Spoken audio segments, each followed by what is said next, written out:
our vision, as you know, at Movie Karma is to empower underrepresented filmmakers. I had a chance to watch your short Gay Camp, Ah, which I thought was hilarious, and fantastic, and had a message to it. So let's talk a little bit about that, actually, if you won't mind, because Gay Camp has a really important message to it, despite being funny. What was your experience working on that, and what do you think its message is? oh, yeah, that's my baby. Let's see. For those of you that are listening that haven't seen it, it's set in a world where the roles between LGBTQ and straight or cisgender are switched as far as numbers goes. So the vast majority are gay in that community, and then the vast minority are not.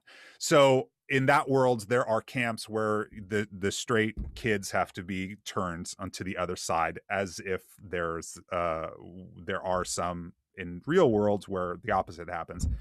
I came across this subject matter and I was horrified by it. I really didn't, I have a very, very strong opinion about it, right?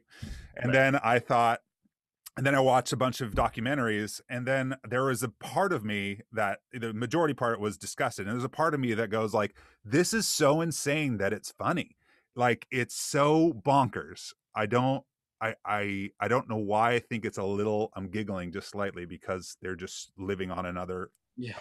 planet. So I thought, well, what if the roles reverse?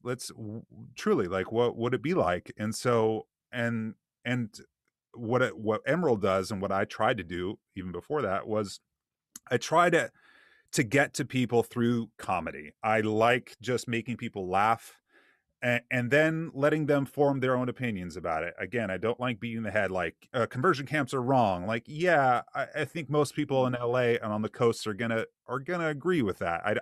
I'd be hard pressed to meet somebody that doesn't feel that way. So how do you reach the people that do support that? Well, I personally like comedy because it lowers people's guards, it makes people less defensive, and you can actually kind of sink into their heads a little bit. And yeah, that's what I tried to do.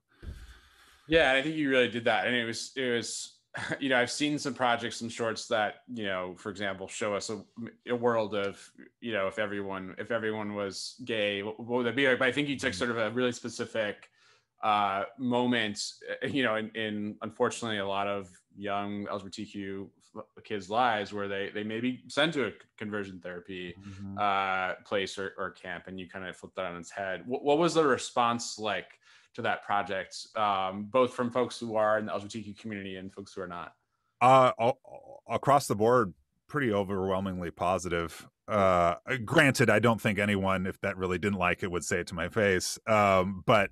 But at the festivals that it went to, I mean, the proofs in the pudding. There was a lot of laughs in the audience, which was good. I mean, it was actually funny, which is always a good thing.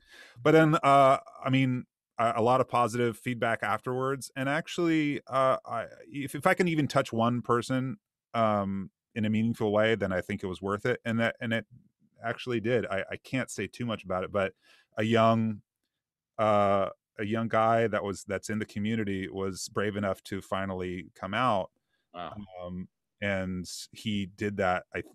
I was the first person that he told because of the film, Wow. and I was really touched by that. And just I think the message that he got was that there are allies out there that are trying to that we've got your back, and I thought that was really important.